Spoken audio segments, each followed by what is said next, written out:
Even said he thought people would view him as a mean guy after they watched the documentary. So, Shannon, I start with you. Did The Last Dance hurt MJ's reputation? I think it's twofold, Jenny, and two things, again, can be true. I believe this documentary has elevated Michael Jordan into a lot of people's mind that he is the greatest basketball player of all time because he was able to do things. We saw the flu game wasn't a flu game. It was a food poisoning game, Skip. And we see big shot after big shot, and we see when seemingly all the odds are against him. This is the year. The Knicks were going to take him down, and then the Pacers were going to take him down, and this was Karl Malone. This is their chance. They were better. They were better than what they were before. They were a better defensive team, all that, yada, yada, yada. But somehow he was able to overcome all of that. And when you look at it 6 for 6, it's hard to refute that and in the manner in which he got to 6 for 6. But, Skip, I do believe it hurt him as a player because in the end, when Steve Kerr said they were all around and said Michael Jordan wrote a poem, and he says you know, and I've been saying this all along, that this documentary has humanized him. Skip, he says, Michael Jordan writing poetry, as me and my teammates saw him as a bully sometimes. That is what Steve Kerr said. Now, am I supposed, hold on a minute, Skip. Am I supposed to believe Skip Bayless and others, or am I supposed to believe my lying ears? I just need to know, because Steve Kerr said it. Me and my teammates sometimes saw Michael as a bully. That was somebody that was there. Shannon, you weren't there, you don't know. Everybody else that was not there do not know. But this is what a man said from inside. I believe we should give him great deference. Latitude, Skip, that's what that is. You know them big old words going to Vanderbilt, which is not the equivalent of Savannah State, but that's not what we're here to debate today. You and I both know, Skip, I believe his stature, and Skip, it's just like anything. If you look at, I know you don't be following these verses, these battles on IG Live. It was I Got Nelly Mo and Luda. Skip, watch the sales go up, because people are like, oh man, they was like that. Jill Scott and Erykah Badu, sales went up 300%. So when a documentary, and that highlights a player, obviously people are going to have a different perception, especially those not old enough to actually see him play in his prime or play 96, 97, 98. But Skip, there's no way around it. No way around it that he's going to get some blowback. He's going to get viewed negatively in some aspects because of the way he was as a teammate. And he still wouldn't let it go. Told Scotty Burrell, after this, I don't care where I see you. I'm going to fight you. If I see you at a bar, we're going to start a barroom brawl. So, Skip, for me, I believe it accentuated him as a player, but I also think it somewhat devalued him as a teammate. By the way, before I launch on everything you just said, Nelly over Luda is as much a mismatch, as big a mismatch as Jordan over LeBron is, just for the record. So thank you for bringing that up. Now, to your point, before I get to the goods here, let me say that ESPN did also conduct a poll. I guess it's over the last couple of days. My friend Jeremy Schaap conducted it, and they had 600 respondents. 300 of them were between ages 18 and 34, and 300 others were over the age of 35 and over. And in that poll, Jordan beat LeBron in every way, shape, and form. Any category that you threw up, it was like 75% to 25% Jordan over LeBron, even down to who would you choose to be your teammate? It was about 65% Jordan to 35-ish% LeBron. So the point is that you can see, maybe it's a small sample size, but I believe it wouldn't have been that tilted before the documentary. Now, back to your point that we've gone back and forth about that Jordan came off as a bully. To me, I don't define bully the way apparently you do, because bullies lose in the end. Bullies self-destruct. Bullies are insecure. Bullies have manhood issues that they cloak or camouflage by picking on the weak. And if you had a bully running a basketball team of this caliber, of this stature, it would implode, because they would mutiny. They would revolt against the bully leader who was a phony because he's a fake tough guy in the end. Jordan was not a fake tough guy. He was simply the baddest you-know-what who ever stepped on a basketball court or a football field or a baseball field or on hockey ice. There's never been a force of nature like Michael Jordan. So in the end, he had to take a team that was mentally soft and toughen it up to be able to help him in key little moments in playoffs to get to his ultimate prize, which was a 6th championship.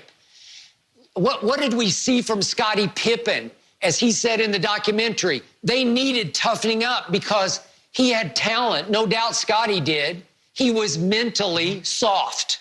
He's not an alpha. He was often not there when Jordan needed him most. See migraine. Then when Jordan was obviously gone to play baseball, see the Knicks game when he quit and he pouted at the end of the bench. See game 6, he had a back injury. I don't know what it was. They told me before the game he also had flu-like symptoms. I don't know. I think the pressure often got to Scottie Pippen, but Michael lifted him up. Michael kept Dennis Rodman barely in bounds because Dennis was afraid of Michael Jordan. Tony Kukoc was afraid of him too, and Tony was seen as a soft Euro player. He toughened him up. He toughened up Scotty Burrell, who was the 20th overall pick. He had some talent, but he was mentally soft, and he admitted as much. I needed Jordan.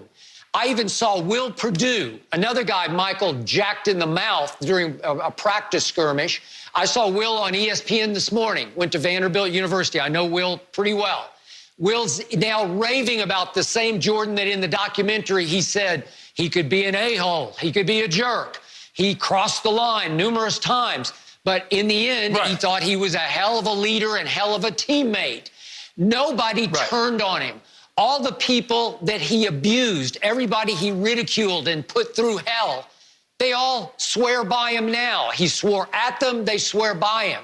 Shannon, in the end, it actually made him greater. It increases your awe for him because it worked. It's like, did General Patton work? Yeah, it worked. It saved us. It's what was required at the moment. Would it work today with some of these teams we have today? No, it wouldn't work today. It worked then, and it worked 6 times.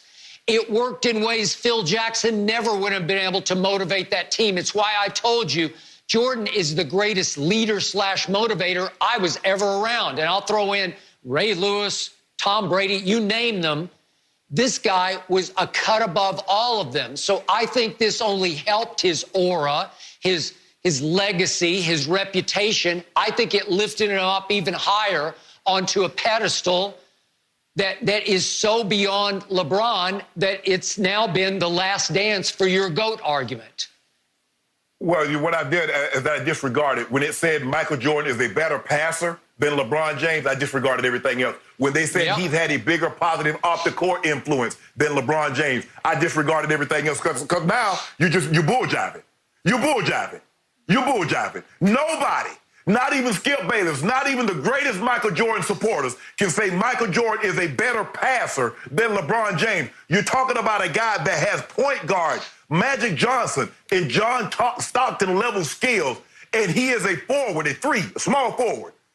And to say Michael Jordan, come on. So I disregard. So now I just like, okay, it's just a fan. Shannon, real quick. Yeah, real quick. One year, Michael Jordan, his highest year of assists, he averaged 8 assists in 1988. Yeah. Phil Jackson told me several times Michael could have averaged 10 assists a game if necessary. It was not necessary. So in the end, what did we see at the end of the doc? Go ahead.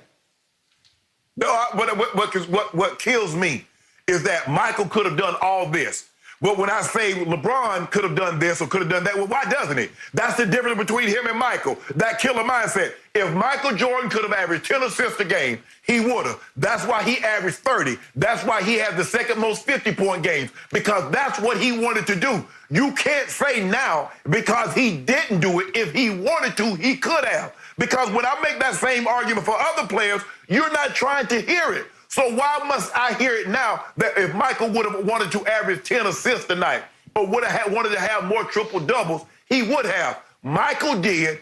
If you're telling me, if I'm to believe what everything that you and others have told me up until this point, that Michael did what he wanted to do and he did it how he wanted to do it. If I'm to believe that, why should I go away from the theory now that all of a sudden he didn't want to do that? Michael wanted to be the best. Okay, I got no problem with that. But this notion now that he held back something because that's not what he wanted to do. Stop it. You and I both know. And Skip, the fact of the matter is, that was the fans. I'm saying in the eyes of some, his teammates, Skip, Michael Jordan played 15 years. Why didn't that style work the first 7 years? Why didn't that style work in Washington? Remember, I read an article the other day, they despised him in Washington. Did you hear what Stackhouse said? Stackhouse said I was a better player. He was. See? Yeah, he was No, Skip, 38 and 39 years of age, and he came back out of shape. He was not even remotely what he was 4 years previous in 1998. Whoa, that's the GOAT. That's the GOAT. Because everybody's telling me now, oh, if he'd have played now with the advent of training and nutrition, oh, he'd have been so much better. He'd have averaged 72 points. Well, whoa. Hold on. Did they not have training and nutrition in 1998 and in 2000, 2001, and 2000? Did they not have that? But I did see him smoke a lot of cigars in the training room. I did see that. You saw that too, right? So all I'm saying is, I did see him at age 38. Yeah. Yeah, go ahead.